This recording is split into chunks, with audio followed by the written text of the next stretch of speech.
Don't think of the Civil Rights Movement and Black History Month as something outside of you. That's what we're trying to do, is to be there where the need is the greatest. All it is being that little superhero for yourself, for the people around you.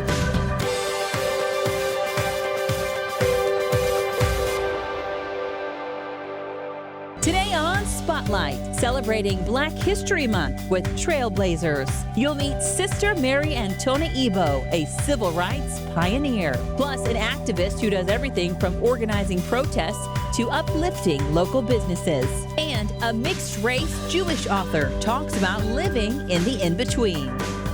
But first, a civil rights icon whose courage helped change the world. It's Sunday, and you're watching Spotlight.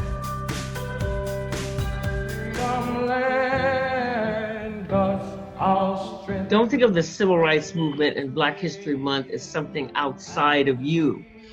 My dear friend, Black History Month merely brings up an issue that is your issue as well. Are you equal? This equality, your own place in life, and it is the place that you're expected to maintain throughout your life, through adulthood. Knowing who you are, what you've come to contribute, and what you have a right to, and what you have a right to contribute is the most important gift you have in your life. Perhaps no one better understands that gift than Dr. Melba Pattillo Beals. At the age of 15, this trailblazer was one of 9 African-American students chosen to integrate the all-white Central High School in Little Rock, Arkansas. I wanted the resources it offered me because the students from that school went to the top universities in the world. But her hopes of attending Central High School were met with oppression and terror. First day I went to Central High School, it was an incredible mob, so there was ugliness there. Multiple attempts to safely enter the school and stay in classes were unsuccessful, due in part by the illegal segregation orders by Arkansas Governor Orville Faubus. First, the Arkansas National Guard prevented the students from entering Central High. Violent racists traveled in from the South to Little Rock to stop the integration at all costs. Then the local police were overpowered by the growing mob of hateful protesters. The escalating violence took an emotional toll not only on the students, but their parents as well. Yes, they suffered terribly. They made a sacrifice. They worried about us daily. Sometimes they had to come to school and they risked their own lives. Little Rock was out of control and in crisis, a true state of emergency. President Eisenhower sent the 101st Airborne to restore order and ensure the safety of the students.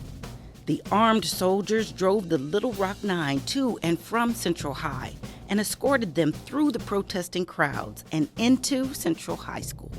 This was a welcome reprieve for the parents, so much so they jointly sent a telegram to the White House to thank the president. But for the students, troubles continued inside the school, despite the presence of the soldiers who escorted them to their classrooms and stood guard outside the classroom door. The white students who were friendly to the black students were also met with hostility from others. There were people in there who had souls and who would have done it differently. But whenever they tried to do it differently, they too were threatened and mistreated. So how did this 15-year-old find her way to endure the heartbreaking persecution? She received life-changing words of wisdom from someone who related completely to her struggle. It was Dr. Martin Luther King. I met him a couple of times, and on the first time I met him in Mrs. Bates' basement, all 9 were sitting there, and I was just whine. And he said, Melba, you are not doing this for yourself. Don't be selfish. You're doing this for generations yet unborn. To fight her fears, young Melba received spiritual guidance from her grandmother. From the very beginning of my life, I was taught the Bible, made to repeat Bible verses, always told that God is with me.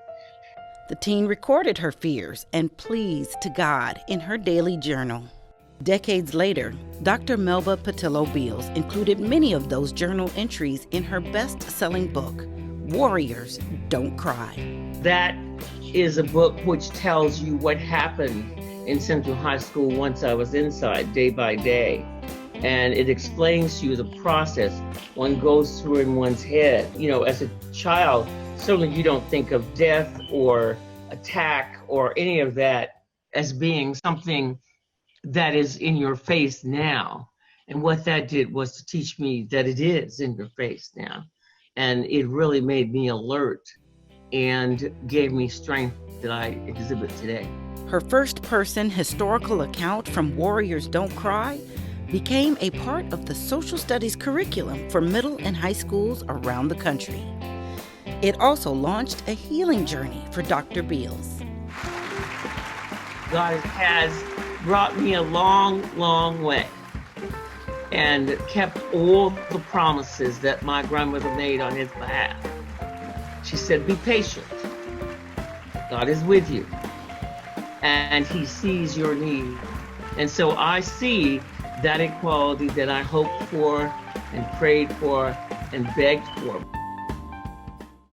Follow HEC Media on Facebook, Twitter, and Instagram. Sister Mary Antona Ebo was born in Bloomington, Illinois in 1924. In 1946, she and two others were the first African-American women to enter the Sisters of St. Mary in St. Louis. She became a powerful force in the civil rights movement when she was asked to join the nation's religious leaders at the 1965 Voting Rights March in Selma. And what the people were actually demonstrating for was their right to register to vote. This wasn't even to go and cast a ballot.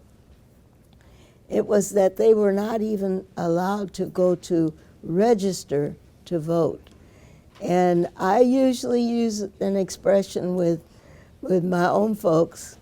When you don't go to vote, it's like spitting on the graves of the very people who have died to give us that possibility of being self-determining. And we have that responsibility to do so. I feel it a privilege to be here today. My name, as they have said, is Sister Mary Antona. I'm from St. Louis, Missouri, and I'm stationed at St. Mary's Infirmary. The Sisters of Selma made history as they were the first delegation of nuns to join the protest. Andrew Young was at the podium and he was talking. He looked up and he saw her. And he said, ladies and gentlemen, one of the great moral forces of the world has just stepped in the door. And everybody turned around and saw this black sister standing there. The six of us little nuns walking across the stage of history, scared is not enough. That we have to take a position, and it has to be, for me, it has to be based on my faith, that the Lord will make a way somehow, and I will be a part of that way, and therefore I got to keep going. Once described as one of the great moral forces of the world, Sister Ebo's civil rights work did not end with Selma. She continued to advocate for equality until her death in 2017 at the age of 93. I know that the saying from Romans 8:28, for those who love the Lord, all things work together for good according to God's purpose. And that's what we're trying to do, is to be there where the need is the greatest, and to be there for the people that have the greater need, and giving of the very best that you have to give.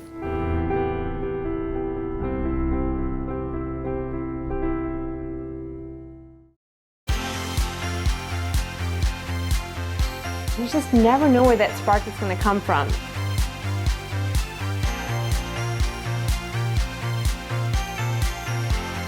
You're putting a human touch to everything through the vehicle of art. We give them the ability to hope.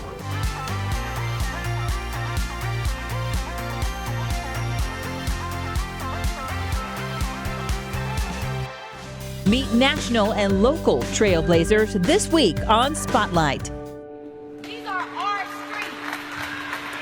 My role in St. Louis civil rights, I call myself the sixth player. So I am willing to do whatever it takes to help people understand what we're going through here, what helps the Black community here.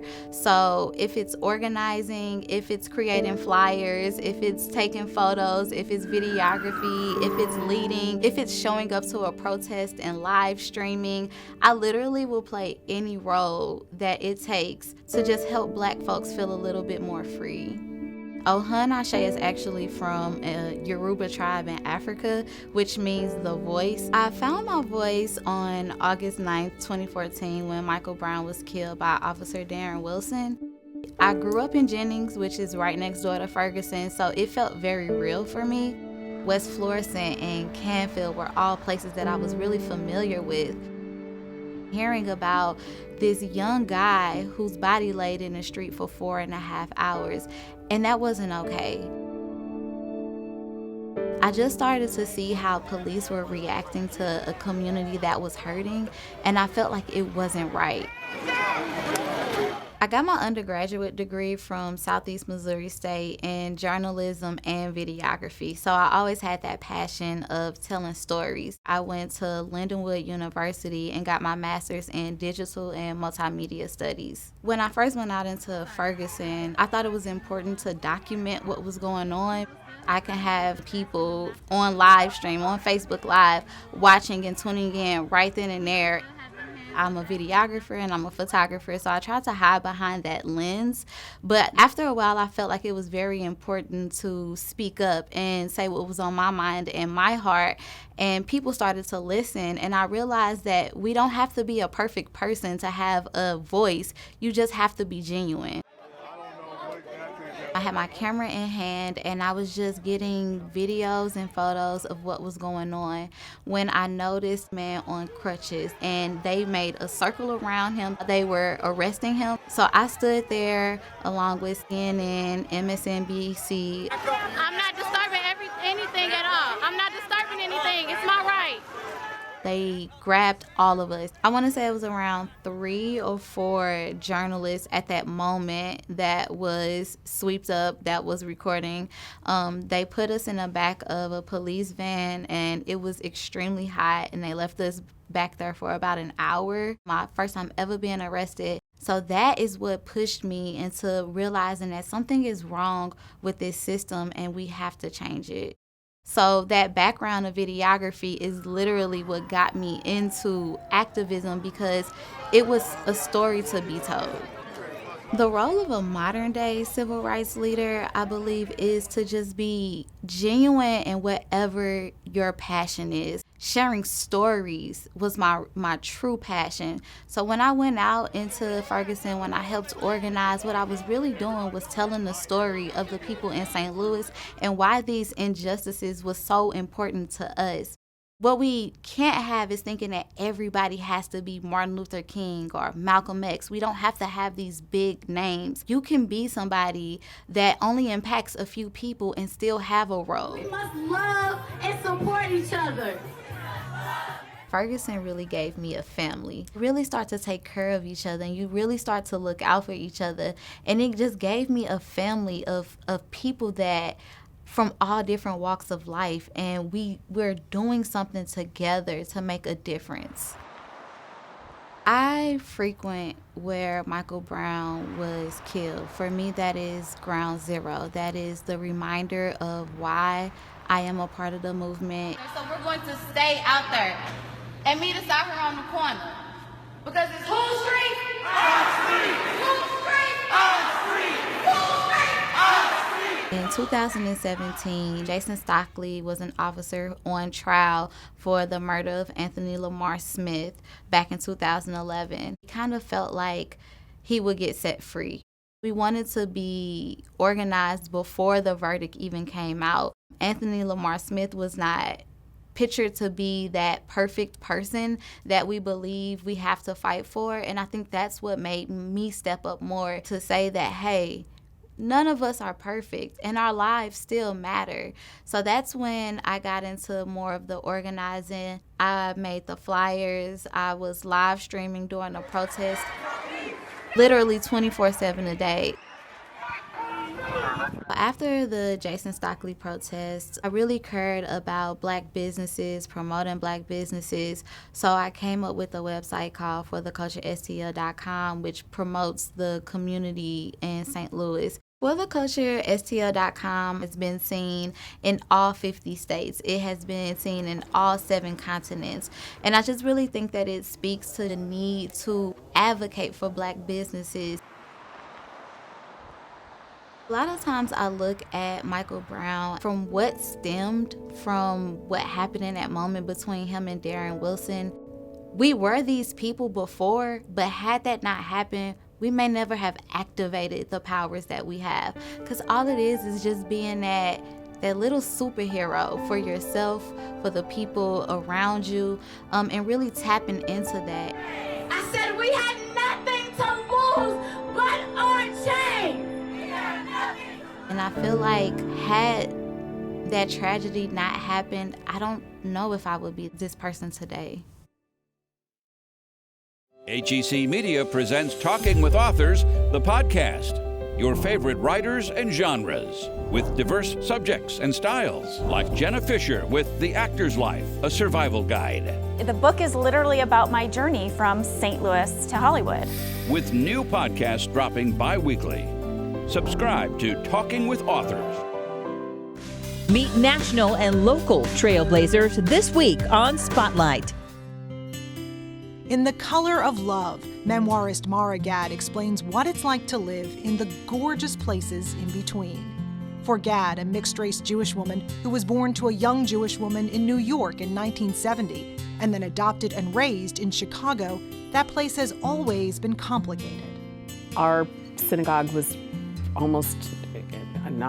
it was entirely Ashkenazi, so all Eastern European Jews, and one brown little girl. And people had things to say. In The Color of Love, Gad explores that harsh reality through her relationship with her racist great aunt, whose cruelty eventually leads to her estrangement from Gad's family. But years later, when Gad finds out that her aunt is suffering from Alzheimer's and living in San Francisco, she pushes past that pain and fights on her behalf to bring her home to Chicago. I've always been incredibly private about this part of my life. But I would say probably over the last 5 or 6 years, there's been this window culturally that has opened up where we are talking about it. We are talking about what it means to be multiracial. And there are kids that need to know that you can be Black, brown, Jewish, whatever you are, and the way that you're made is beautiful. What caused you to finally decide to share it with the world? I don't want to be quiet anymore.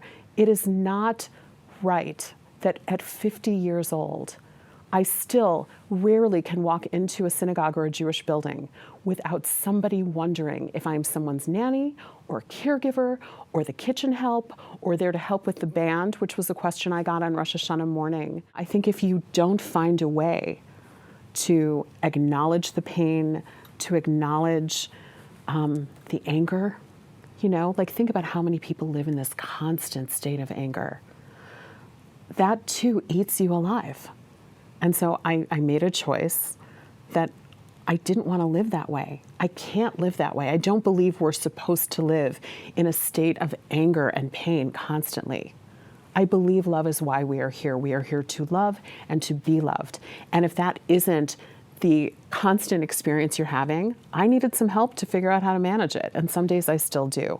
But I do not let people take anything from me anymore. For you to tell this story, was that part of that? Absolutely. To be able to say to young people, the way you are made is beautiful and perfect just as you are. Don't let anybody tell you otherwise. I feel uniquely qualified to say that. You have a beautiful line about coming to embrace the fact that you inhabit the beautiful space in between. Yes. That just hit me. Thank you. It was beautiful because I could sense from that's not something you came to understand and appreciate and love. And it's so clear how happy you are with your life. It took me a long time to be here, fully inhabiting my life, claiming my joy, claiming my beauty, claiming my voice, claiming my space wherever I want to be. And I'm happy. I really am. I say it in the book and I mean it. I am the luckiest girl.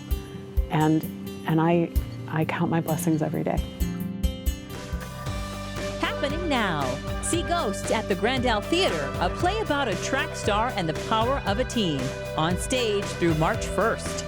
Celebrate Flowers at Art in Bloom as it returns to the St. Louis Art Museum March 6th through the 8th. See this full story and more at hecmedia.org. Speaking of art, the Da Vinci exhibit is at the St. Louis Science Center through April 19th. Here's more.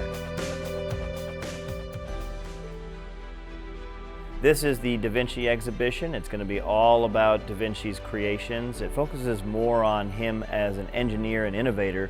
His sketchbooks were filled with all kinds of drawings of different mechanisms, and most of which weren't built during his lifetime. In this exhibition, you'll get to see those constructed in real life. The St. Louis Science Center often puts on exhibitions like this because of the cultural importance of someone like Leonardo da Vinci, but it also helps illustrate that science is for everyone, and even somebody who was known as a painter like Leonardo had a lot of scientific thought processes, particularly with his observations. Leonardo da Vinci was a famous Renaissance painter, but more than that, he was a true Renaissance man. He was someone who observed the natural world around him and made a lot of notes in his notebook, which helped inform his painting for sure, but he became more than that. He became somebody who was an innovator and inventor who had multiple fields that he was capable of grasping. When you come to see this exhibition, you're going to see a lot of recreations of Leonardo's sketches, many of which are mechanisms that weren't built during his lifetime, several of which you'll be able to actually interact with and use to see how they would work, which is a unique opportunity to be able to manipulate something that's hundreds of years old in design. I think people are going to come to this exhibition and see some of these replicas and realize just how advanced he was as a thinker. There's a lot of tools in here, there's a lot of equipment in here that are similar to things that you'll see today, many of which were hundreds of years before their time. On stage this week in St. Louis, Overdue Theater Company will have a unique staging of St. Louis performers playing against type in Magnificently Miscast. The students at the St. Louis University Theater Department will put on an adaptation of a George Bernard Shaw play, St. Joan of Arc. The Black Rep will next mount another choreo poem of vignettes and monologues in the form of the show Spell Number 7. And the Fox Theater presents a recent Broadway hit, The Band's Visit. Reviews of these shows and more at hecmedia.org. Do you like local theater? Then watch our show, Two on the Aisle. See video theater and opera reviews by the veteran duo of Bob Wilcox and Jerry Kowarski anytime on YouTube, Facebook, and HEC Media. Just Google Two on the Aisle.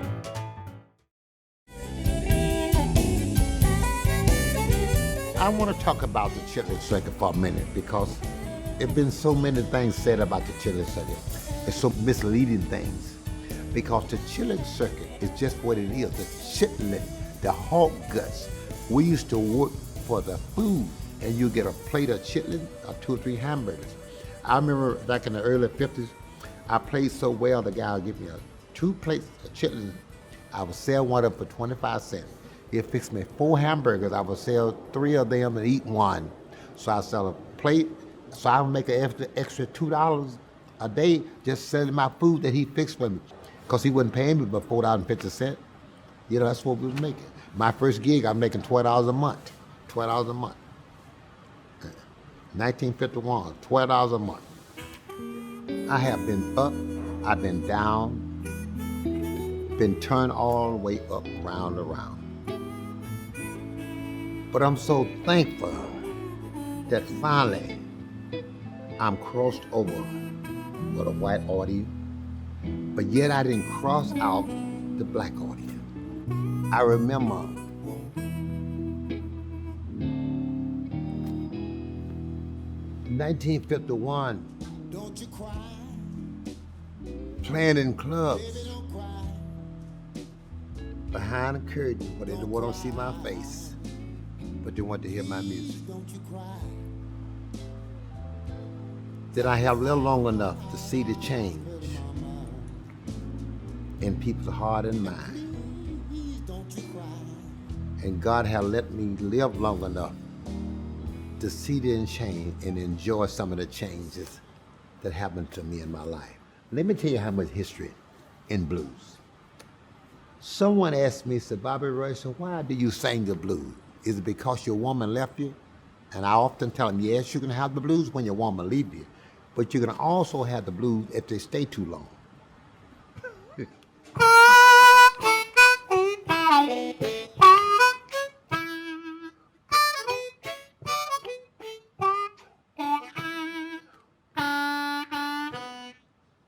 Have you ever been mistreated by someone you're showing up love?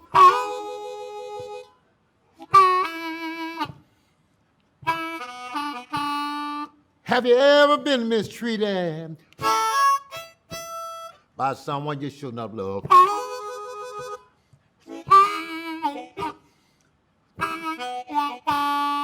Out of all of me and my woman could have left me far. She left me for the garbage man.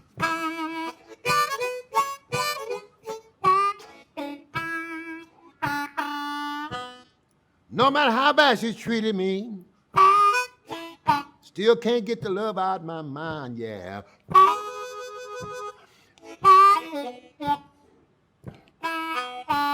Well, no matter how bad she treated me, still can't get the girl out of my mind.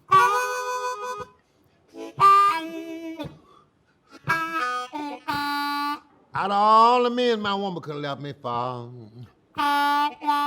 she left me for the garbage man.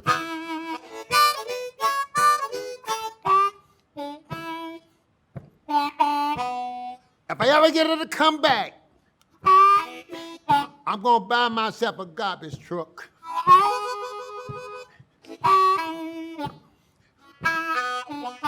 If I ever get my woman to come back, Peter, I'm gonna buy myself a garbage truck.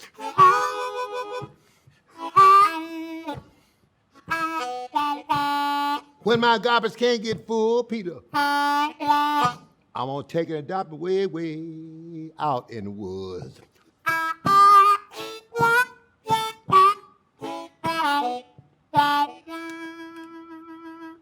That's the blues for you.